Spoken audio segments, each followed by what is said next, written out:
Fridge ছাড়াই কোরবানের মাংসটা যদি ৩-৪ দিনের মতো সংরক্ষণ করে রাখতে চান, অথবা কোরবানের মাংসটা যদি আপনজনের জন্য দেশের বাইরে পাঠাতে চান, তাহলে আজকের রেসিপি আপনাদের জন্য। আসসালামু আলাইকুম everyone, welcome to Afsara's mini kitchen. আজকে তৈরি করব আমি গরুর মাংসের কোয়াব বা তেলাইন্না কোয়াব। চট্টগ্রামের খুবই জনপ্রিয় একটি রেসিপি এই মাংসের কোয়াব। এটা কিন্তু তেলে ভেজে তৈরি করা হয়, তাই রোদে শুকানোর কোনো ঝামেলা নেই। মাংসের এই কোয়াবগুলো ফ্রিজ ছাড়াই কিন্তু ৩-৪ দিনের মতো ভালো থাকবে, তাই চাইলে কিন্তু আপনারা দেশের বাইরেও পাঠাতে পারবেন। মাংসের কোয়াব তৈরি করার জন্য আমি এখানে ১ কেজি পরিমাণ গরুর মাংস নিয়েছি। এখানে কোনো হাড় নেইনি, তবে সামান্য চর্বি নেওয়া যাবে। কোয়াব তৈরি করার জন্য একদম সলিড মাংস নিতে হয়, আর মাংসের পিসগুলোকে এইরকম একটু বড় করে কেটে নিতে হয়। আপনারা চাইলে ছোট করেও কেটে নিতে পারেন, তবে কোয়াবের মাংস একটু বড় করেই নিতে হয়, তাই আমি একটু বড় করেই নিয়েছি। এবার আমি মাংসের সঙ্গে দিয়ে দিব ১ টেবিল চামচ আদা বাটা, দিয়ে দিব ১ টেবিল চামচ রসুন বাটা, জিরা গুঁড়া দিয়ে দিচ্ছি ১ চা চামচ, কালো গোলমরিচের গুঁড়া দিয়ে দিব ১ চা চামচ, ধনিয়া গুঁড়া দিয়ে দিব ১ চা চামচ, গরম মশলা গুঁড়া দিয়ে দিচ্ছি ১ চা চামচ, লাল মরিচের গুঁড়া দিয়ে দিব ১ চা চামচ, হলুদ গুঁড়া দিয়ে দিচ্ছি 1/2 চা চামচ, লবণ দিয়ে দিচ্ছি ১ চা চামচ বা প্রয়োজন মতো। এবারে সবগুলো মশলা দিয়ে মাংসটাকে খুব ভালো করে মাখিয়ে নিব। একটু সময় নিয়ে মশলাগুলোকে মাংসের গায়ে খুব ভালো করে মাখিয়ে নিতে হবে, কারণ মশলা মাখানো এই মাংসগুলোকে আমি কিছুক্ষণের জন্য রেস্টে রাখবো। মাংসের মধ্যে যেন মশলাটা ভালোভাবে ঢুকতে পারে, তাই এই মাখিয়ে নেওয়ার কাজটা একটু সময় নিয়ে ভালো করেই করতে হবে। আসলে এই কোয়াবটা তৈরি করা অনেক বেশি সহজ, আপনারা পুরো রেসিপিটা দেখলেই বুঝতে পারবেন। এই মাখিয়ে নিতেই যত ঝামেলা, আর কিন্তু কোনো ঝামেলা নেই। মশলা মাখানো এই মাংসগুলোকে এবার আমি একটা ঢাকনা দিয়ে ঢেকে রেস্টে রেখে দিব ২ ঘন্টার জন্য।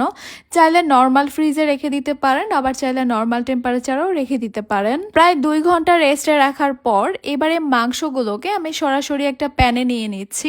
আচ্ছা, আপনাদের হাতে যদি আরও বেশি সময় থাকে তাহলে কিন্তু আরও বেশি সময়ের জন্য এই মাংসগুলোকে ম্যারিনেট করে রাখতে পারেন।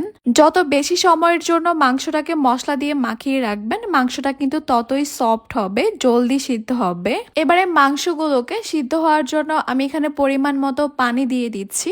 মাংস থেকেও কিন্তু পানি উঠবে, তাই পানিটা একটু বুঝে দিতে হবে, কারণ মাংসগুলোকে এইভাবে সিদ্ধ করে নিতে হবে। মাংসগুলো যেন সিদ্ধ হয়, আবার যেন কোনো পানিও না থাকে এক্সট্রা।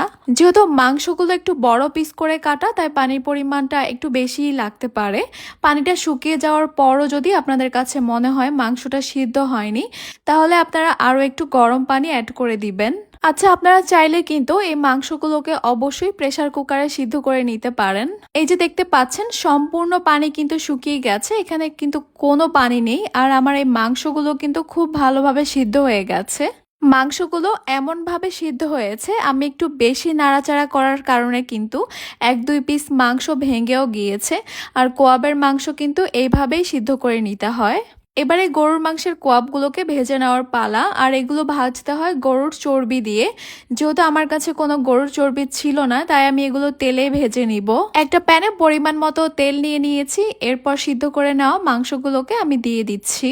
যেহেতু মাংসগুলো একদমই সিদ্ধ করে নেওয়া, তাই এগুলো ভাজতে কিন্তু খুব একটা বেশি সময় লাগবে না। চারপাশ থেকে খুব সুন্দর একটা কালার চলে আসলে এগুলো ভাজা হয়ে যাবে।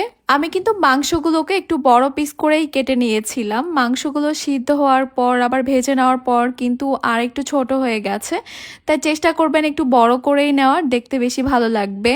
আমি মাংসগুলোকে এপাশ ওপাশ করে প্রায় ১০ মিনিটের মতো ভেজে নিয়েছি। এরপর ভেজে নেওয়া মাংসগুলোকে তেল ঝরিয়ে তুলে নিব। ভেজে নেওয়ার পর কিন্তু খুবই সুন্দর একটা কালার আসবে, অনেকটা কালো ভুনার মতো কালো কালো হয়ে যাবে মাংসগুলো, দেখতে অনেক বেশি লোভনীয় লাগবে। বাস, এই তো তৈরি হয়ে গেল গরুর মাংসের কোয়াব বা মাংসের কোয়াব বা তেলাইন্না কোয়াব, সে যাই বলেন না কেন। আমি কয়েকটা মাংস একটু আপনাদেরকে ভেঙে দেখাচ্ছি, মাংসের ভিতর থেকেও কতটা পারফেক্টলি কুক হয়েছে। মাংসগুলো উপর থেকে দেখতে মনে হবে অনেক বেশি ড্রাই, তবে ভিতরে একদমই জুসি সফট, অনেক বেশি মজা কিন্তু এই মাংসের কোয়াবগুলো খেতে। মাংসের কোয়াবগুলো খাওয়ার জন্য আপনাদেরকে একটা ছোট্ট টিপস দিয়ে দিচ্ছি। পান্তা ভাতের সঙ্গে মাংসের কোয়াব খেতে কিন্তু অমৃত লাগে, অবশ্যই একবার ট্রাই করে দেখবেন। আর যারা দেশের বাইরে মাংসগুলো পাঠাতে চাচ্ছেন, ৩-৪ দিনের মতো নর্মাল টেম্পারেচারেই কিন্তু মাংসগুলো ভালো থাকবে। আবার আরও বেশি সময় ধরে সংরক্ষণ করতে চাইলে অবশ্যই নর্মাল ফ্রিজে রেখে দিতে হবে। এই কোরবানি ঈদে অবশ্যই একবার হলেও এই কোয়াবটা তৈরি করে দেখবেন, সবাই খুবই পছন্দ করবে। আশা করছি আমার আজকের রেসিপি আপনাদের কাছে খুবই ভালো লেগেছে আর সহজও লেগেছে। তাহলে আজকে এই পর্যন্তই। সবাই অনেক বেশি ভালো থাকবেন, সুস্থ থাকবেন, সবাই সবার জন্য দোয়া করবেন। আল্লাহ হাফেজ।